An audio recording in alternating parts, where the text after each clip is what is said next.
Remind members again that this being a motion under Standing Order number 33, every other member contributing is entitled to a maximum of 5 minutes.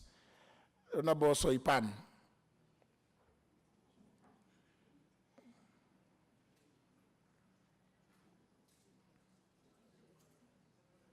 Thank you, Mr. Speaker. I wish to begin by commending my leader, the Honorable Duale, for bringing up the motion of adjournment on this very, very important and critical issue that is of concern to Kenyans.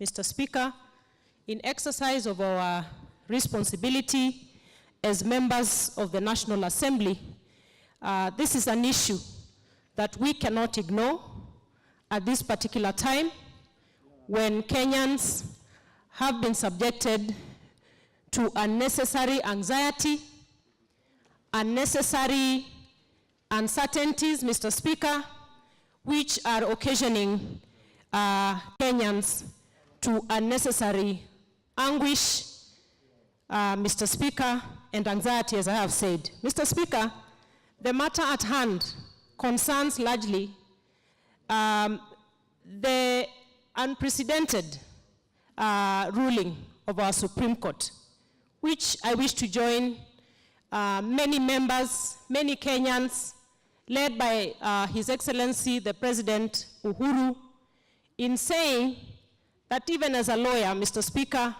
and a law-abiding citizen of Kenya, I do not agree with the ruling of the Supreme Court, but in my standing as a law-abiding Kenyan, I respect it. Mr. Speaker,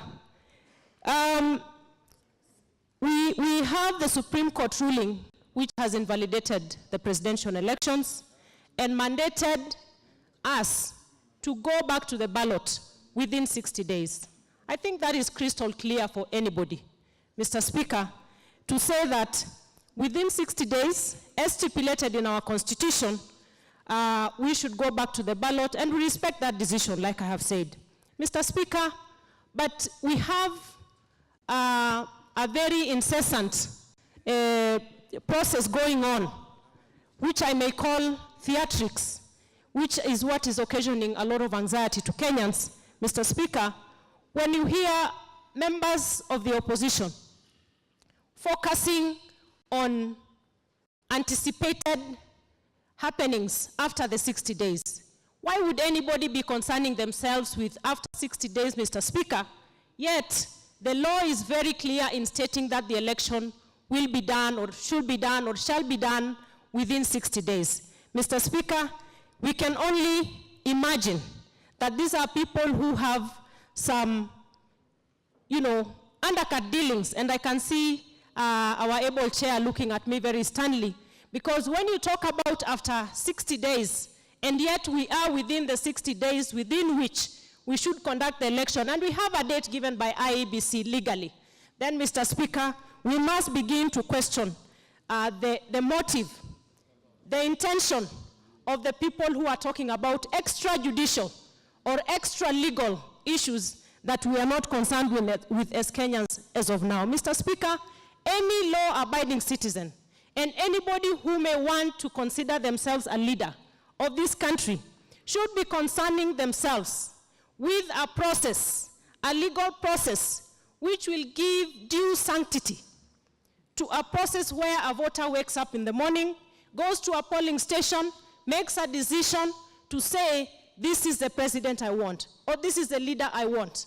Mr. Speaker, I think even as members of the 12th Parliament, this is what we need to focus on, Mr. Speaker, that after a voter has woken up, voted, and decided on who their leader should be, questions about technicalities, about passwords, about servers, Mr. Speaker, those should be secondary to the decision that a Kenyan voter has already done.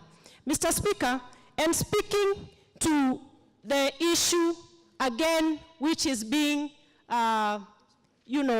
flouted around, with people wanting to insinuate that we have a temporary incumbency. Mr. Speaker, again, a temporary incumbency of the president does not exist in Kenya right now. Mr. Speaker, anybody with a clear, good, and understanding reading of the Constitution knows that after the elections of the president have been declared null and void, we are not waiting for anybody to be sworn in as president, therefore giving us a period of temporary incumbency.